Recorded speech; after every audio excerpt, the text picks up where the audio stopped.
چونکہ عوام میں یہ بات مشہور ہے اور اکثر لوگ یہ سمجھتے ہیں کہ جو کرامت دکھائے وہ ولی ہوگا. ہوا میں اڑتا ہوا دکھے، پانی پر مسلح پانی پر بچھا کے نماز پڑھتا ہوا دکھائی دے، یہاں سے بیٹھ کے وہاں کی خبریں دے دے، لوگ سمجھتے ہیں کہ وہی ولی ہوتا ہے، اور جو کرامت نہ دکھائے وہ ولی نہیں ہوتا. علامہ طبرطاشی علیہ الرحمہ معین المفتی کتاب ہے، اس میں آپ لکھتے ہیں الولی هو العارف باللہ ویجتنب عن المعاصی. ولی وہ ہے جو اللہ کی ذات کو پہچانے اور گناہوں سے، جلدی بولو، گناہوں سے بچا دے، گناہوں سے بچا دے. دور ہو. اسے کیا کہتے ہیں؟ اللہ کا ولی کہتے ہیں. یہ ولی کی ڈیفینیشن تعریف ہے. اب آپ مجھے بتائیے اس تعریف میں کہیں آپ کو کرامت کا ذکر آیا کہ کرامت دکھائے تب ولی ہوگا؟ کیا مطلب ہے؟ آپ قرآن سے پوچھو، قرآن تو بتا، تو تو اللہ کا کلام ہے، ولی کسے کہتے ہیں؟ جزاک اللہ خیر احسن جزاک. تو قرآن نے کہا الا ان اولیاء اللہ لا خوف علیہم ولا هم يحزنون الذین آمنوا وکانوا یتقون. قرآن نے کہا ولی وہ ہے جو ایمان والا ہے اور تقوی اور پرہیزگار ہے. جس کے اندر تقوی ہے، جس کے اندر پرہیزگاری ہے، جو ایمان والا ہے، وہ اللہ کا ولی. قرآن کی زبان میں اور آپ کے گوش گزار کروں، قرآن کہتا ہے ما آتاکم الرسول فخذوہ وما نہاکم عنہ فانتہوا. اللہ نے قرآن میں کہا ہے لوگو، میرا رسول جو تم کو عطا کرے اس کو لے لو، اور جس سے منع کرے اس کے قریب مت جاؤ. اسی کا نام ولایت ہے.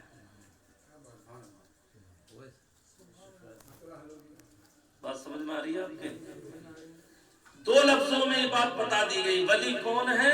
جو رسول عطا کرے اس کو لے لو، یعنی جس چیز کا رسول حکم کرے اس پر عمل پیرا ہو جاؤ، اور جس چیز سے منع فرمائے اس سے رک جاؤ. اسی کا نام ولایت ہے. یہی تقوی. قرآن نے بھی یہی کہا یا ایھا الذین آمنوا اتقوا اللہ، ایمان والو اللہ سے ڈرو. اللہ سے ڈرنے کا یہ مطلب نہیں کہ کسی کونے میں بیٹھ کر ہم چھپ گئے اور کہنے لگے کہ ہم اللہ سے ڈر رہے ہیں. اللہ سے ڈرنے کا مطلب یہ ہوتا ہے کہ ہم شریعت مطہرہ پر عمل پیرا. وَكُونُوا مَعَ الصَّادِقِينَ، اور سچوں کے دامن کو مت چھوڑو. سچے کون ہیں؟ انعم اللہ علیہم من النبیین والصدیقین والشہداء والصالحین. تمام اللہ کے ولی جو ہیں تو کون ہیں؟ صالحین. تمام اللہ کے ولی کون ہیں؟ سچے ہیں. تمام شہداء سچے ہیں. تمام انبیاء سچے ہیں. قرآن نے ہم سے کہا کہ ان کے طریقے کو پکڑ کے رکھنا ہے.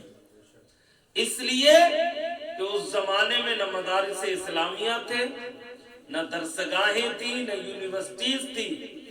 اولیاء کرام کی خانقاہیں تھیں، اللہ والے تھے، تزکیہ قلب کیا کرتے تھے، آپ کے دل کی صفائی کیا کرتے تھے، اللہ کا ذکر کراتے تھے، آپ کے دل کو اللہ کے ذکر سے روشن کرتے تھے. خود بھی ان کے قلب صاف تھے اور اپنے چاہنے والوں کے قلوب بھی مزکا اور مصفہ کیا کرتے تھے. یہی لوگ اللہ والے تھے. اب ایسے لوگوں سے اگر ہم وابستہ ہیں، ایک حدیث میں نے پڑھا، اللہ کے نبی صلی اللہ تعالی علیہ وسلم فرماتے ہیں کہ جب کسی گناہگار کو اللہ کے فرشتے جہنم کی طرف لے جا رہے ہوں گے تو یہ اللہ والے کھڑے ہو جائیں گے اور رب کی بارگاہ میں عرض کریں گے، پروردگار یہ مجھ سے محبت کرتا تھا، یہ میری محفلوں میں آ کر بیٹھا کرتا تھا، اس کا لگاؤ مجھ سے تھا، اے پروردگار عالم جب یہ مجھ سے محبت کرتا تھا اور تیرا یہ فرمان ہے کہ جو میرے محبوبوں سے محبت کرے گا میں اسے بھی بخش دوں گا، تو اے اللہ یہ ہمارے ساتھ نماز پڑھتا تھا، محفلوں میں بیٹھتا تھا، ہماری خانقاہوں میں آتا تھا، اے اللہ تو اپنے حبیب کے صدقے میں اس کی بخشش فرما دے۔ حدیث شریف میں آتا ہے اللہ تعالیٰ اس بندے کو معاف فرما دے گا، اس کی بخشش فرما دے گا۔ تو ولایت کے لیے کرامت شرط، جلدی بولو، نہیں، کرامت شرط نہیں ہے۔ ولایت کے لیے شرط کیا ہے؟ تقوی، پرہیزگاری۔ پیر ہو تو ایسا جو 10 انگوٹھی نہ پہنتا ہو، پیر ہو تو ایسا جس کا کاسا اور عصا تو ٹیڑھا ہے مگر اس کے ساتھ ساتھ اس کا دل بھی ٹیڑھا ہے، جو اللہ اور اس کے رسول کی محبت سے وابستہ نہیں ہے اور شریعت مطہرہ سے منحرف ہے، تو ایسے شخص کے قریب مت جاؤ۔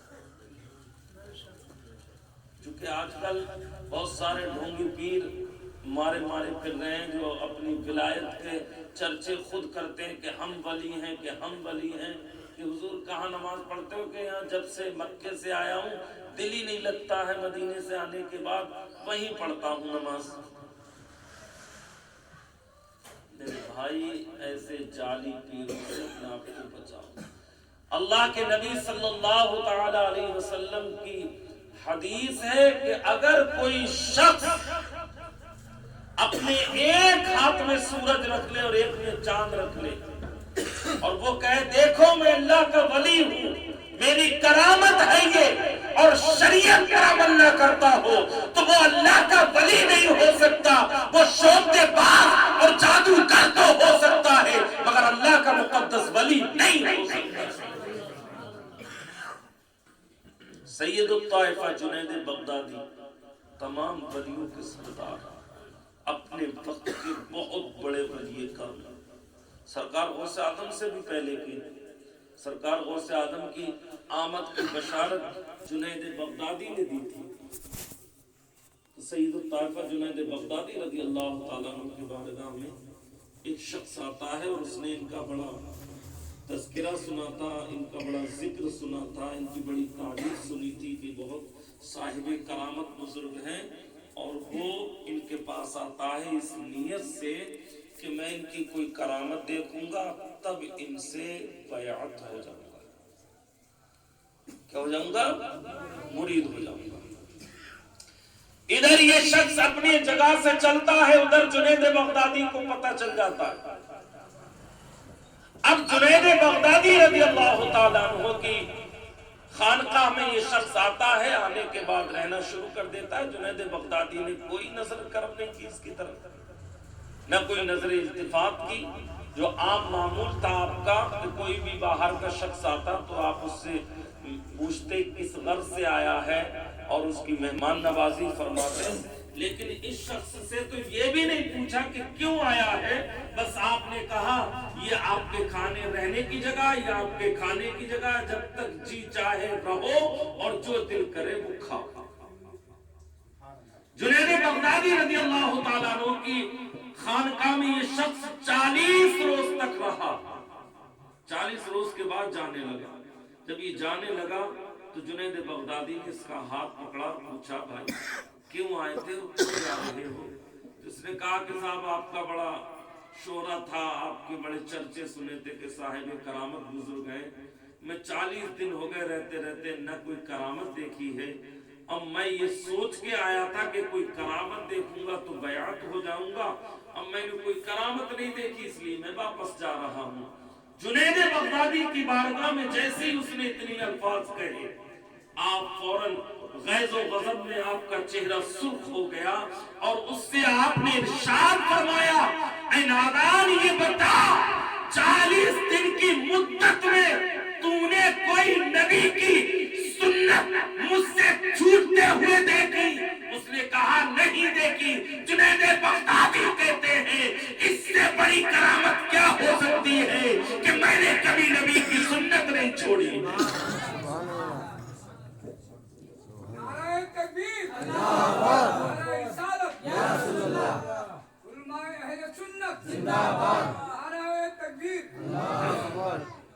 تو اس سے بھی پتہ چلا, اس واقعے سے بھی ہمیں درس ملا, کرامت شرط نہیں ہے.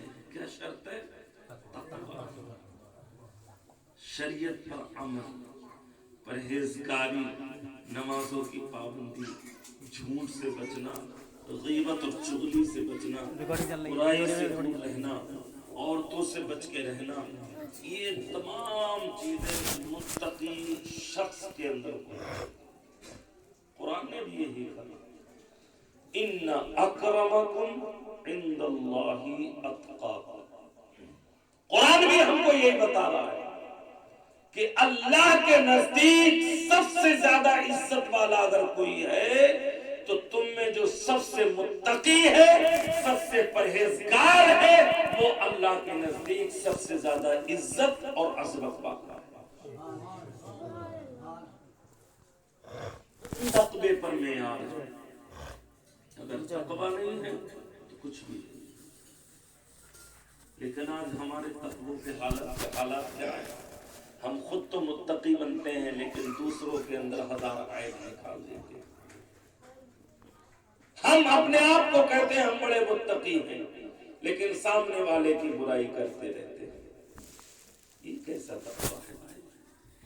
اللہ کے ولیوں کی محفل میں ہم بیٹھے ہوئے ہیں, اللہ والوں کی محفل ہے یہ, اللہ کے نیک بندوں کا اس محفل میں ذکر ہے.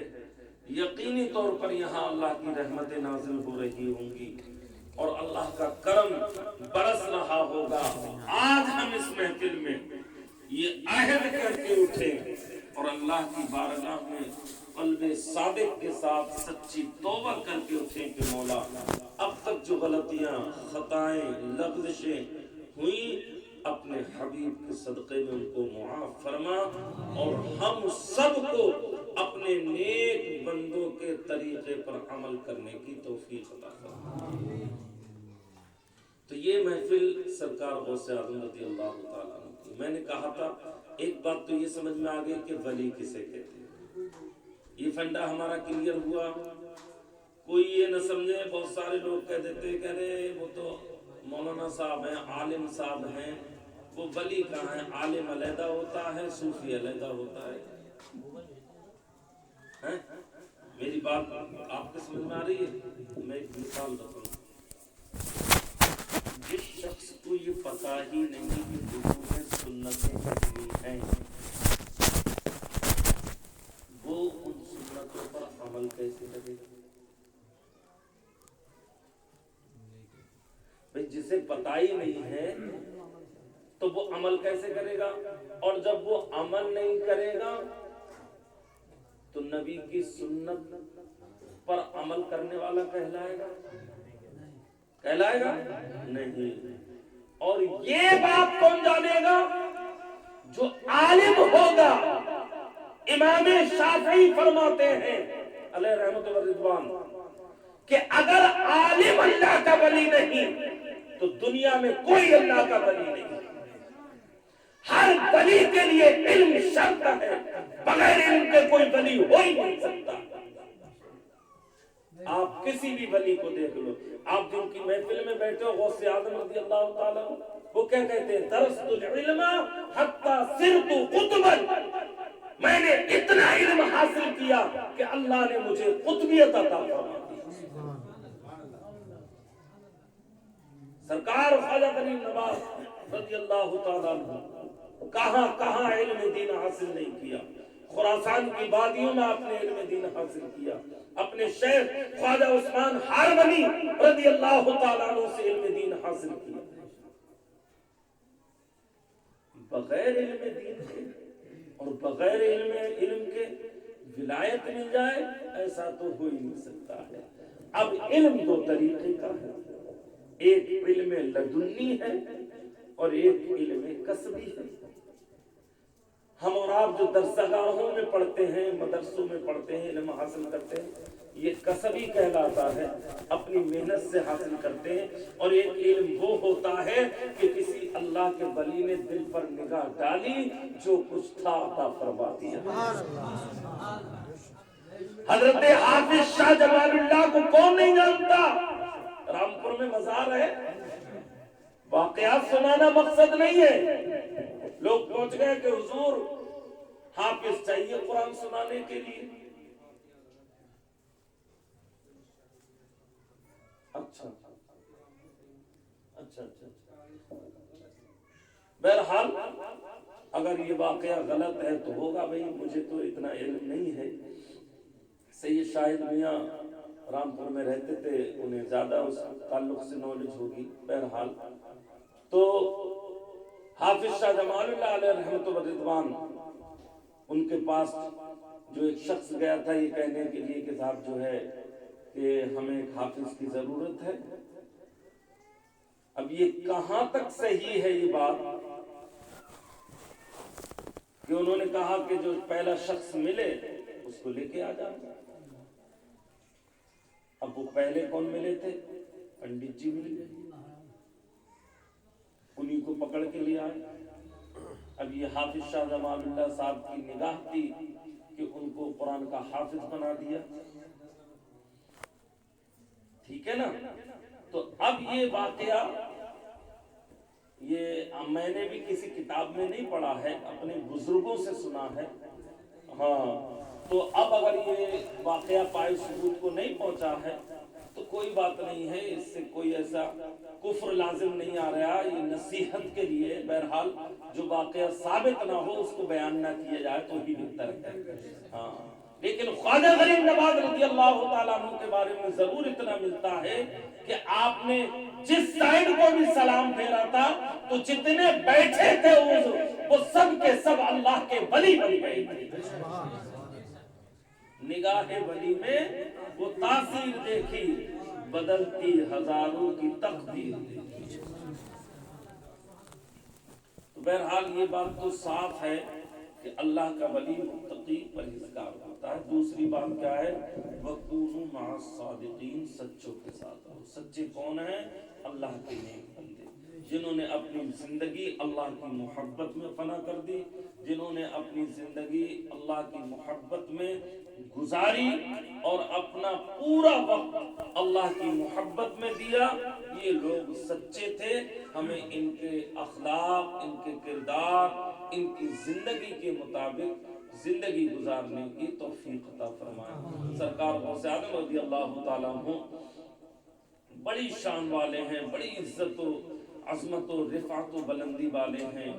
سرکار غوث اعظم رضی اللہ تعالیٰ عنہ بچپن سے لے کے آپ کے وصال تک پوری زندگی شریعت مطہرہ کے دائرے میں تھی. آپ نے سنا ہوگا کہ بچپن میں انہوں نے روزے والا واقعہ سنانا مقصد نہیں ہے کہ چاند ہوا یا نہیں ہوا, کہ بچے نے دودھ نہیں پیا ہے اس سے پتہ چلا کہ چاند نہیں ہوا ہے. سمجھے نہیں؟ آپ کی خوبی حضرت عائشہ رضی اللہ تعالیٰ عنہ انتہائی اعلیٰ درجے پر فائز تھی, بڑی اپنے وقت کی ولیہ تھی. لوگوں نے قحط کی شکایت حضرت عائشہ سے کی تو حضرت عائشہ نے اللہ کی بارگاہ میں دعا کی اور اپنے آنگن میں جھاڑو لگائی اور عرض کی پروردگار میں نے جھاڑو لگا دی ہے, اب چھڑکاؤ کرنا یہ تیرا کام ہے. لوگ بیان کرتے ہیں کہ وہاں سے جب پہنچے ہیں گھروں کو تو بھیگتے ہوئے گھروں میں واپس پلٹے تھے۔ اسی طریقے سے آپ کے نانا جان حضرت عبداللہ سمعی رضی اللہ تعالیٰ عنہ وہ بھی اپنے وقت کے ولی کامل تھے۔ اسی طریقے سے آپ کے والد گرامی حضرت سیدنا ابو صالح عبداللہ بن جنگی دوست رضی اللہ تعالیٰ عنہ کس مرتبے کے بزرگ تھے کہ آپ نے ایک سیب کھا لیا تھا جو پانی میں بہہ کے آیا تھا، تو اس کے آپ نے وہ سیب بغیر اجازت کے کھا لیا تھا، تو آپ حضرت عبداللہ سمعی کی باغ میں پہنچے اور انہوں نے اپنی بیٹی کے نکاح کی شرط رکھ دی، اور جب بیٹی کو جیسا انہوں نے بتایا تھا ویسا نہیں پایا تو انہوں نے پھر شکایت کی، تو حضرت عبداللہ سمعی نے کہا کہ جب آپ تقوی کے اتنے اعلیٰ معیار پر فائز ہیں تو میری بیٹی بھی تقوی کے اعلیٰ معیار پر فائز ہے۔ یہ نابینا اس وجہ سے ہے کہ اس نے آج تک کسی غیر محرم کو اپنی نگاہوں سے نہیں دیکھا، یہ گونگی اس وجہ سے کہ آج تک اس نے اپنی زبان سے کسی کی غیبت نہیں کی، بہری اس وجہ سے ہے کہ آج تک اس کے کانوں میں نغموں کی آوازیں نہیں گئی۔ ان کانوں نے اگر کچھ سنا ہے تو یا تو اللہ کے اذان کی آوازیں سنی ہے یا قرآن کی تلاوت سنی ہے۔ وہ بھی اعلیٰ معیار پر فائز تھی، تو جس کے والدین اتنے عزت و عظمت و تقوی والے ہوں اس کے بیٹے کا عالم کیا ہوگا۔ حضرت قلائد الجواہر کے اندر میں نے پڑھا حضرت سیدنا ابو صالح رضی اللہ تعالیٰ عنہ وصفات کے والد گرامی جب آپ کی ولادت کا وقت قریب تھا تو آپ پریشان تھے، آپ نے سرکار کی بارگاہ میں استغاثہ پیش کیا، یا رسول اللہ بچے کی ولادت ہونے والی ہے، یا رسول اللہ کرم فرما دیجیے۔ میرے آقا نے کیسا کرم فرمایا کہ آپ صحابہ کے ساتھ تشریف لے آئے، اور لانے کے بعد حضرت ابو صالح رضی اللہ تعالیٰ عنہ سے آپ نے ارشاد فرمایا، یا ابا صالح اعطاک اللہ ابنا وہو ولی ومحبوبی ومحبوب اللہ، اے ابو صالح مبارک ہو، اللہ تمہیں بیٹا عطا فرمائے گا اور وہ اللہ کا ولی ہوگا، میرا بھی پیارا ہوگا، اللہ کا بھی پیارا ہوگا۔ نعرہ تکبیر، اللہ اکبر، یا رسول اللہ، سبحان اللہ سبحان اللہ۔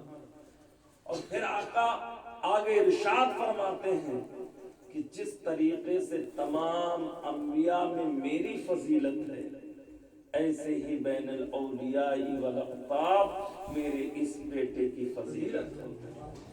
تمام انبیاء میں اللہ نے سب سے زیادہ افضلیت مجھ کو عطا فرمائی، اور عبد القادر سرکار غوث آدم رضی اللہ تعالیٰ عنہ نبی پاک صلی اللہ علیہ وسلم کے ہاتھ پر پیدا ہوئے، آپ محمدی ہیں، تو جس طریقے سے آقا کی فضیلت ہے تمام انبیاء میں، اسی طریقے سے سرکار غوث آدم اپنے وقت کے تمام ولیوں میں سب سے افضل و اعلیٰ۔ ہر ولی کسی نہ کسی نبی کے ہاتھ یا اس کی اتباع پر پیدا ہوتا ہے، لیکن سرکار غوث آدم کہتے ہیں کہ میں آقا کریم کی اتباع اور آپ کے ہاتھ پر پیدا ہوا۔ سرکار غوث آدم کا مرتبہ بہت بلند و بالا ہے، ان کی محفل پاک ہے، اور 11ویں شریف یہ ان کے وصال کی تاریخ ہے، ہم گویا کہ ان کا عرس منا رہے ہیں، ان کی ذکر کی محفل میں بیٹھے ہوئے ہیں۔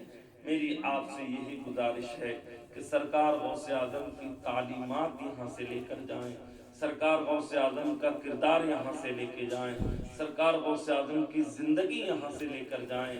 انہوں نے اپنی والدہ سے کیا ہوئے وعدے کو نبھایا تھا، ڈاکوؤں کے سامنے جھوٹ نہیں بولا۔ آج ہم کتنا جھوٹ بولتے ہیں، آج ہماری محفلوں میں جھوٹ کتنا زیادہ آ گیا ہے۔ اللہ کے نبی حدیث میں ارشاد فرماتے ہیں، آیت المنافق ثلاث اذا حدث کذب، سرکار فرماتے ہیں کہ منافق کی 3 نشانی ہے، جب وہ بات کرے گا تو جھوٹ بولے گا۔ تو جھوٹ بولنے والا کیا ہے؟ منافق ہے۔ سرکار غوث اعظم نے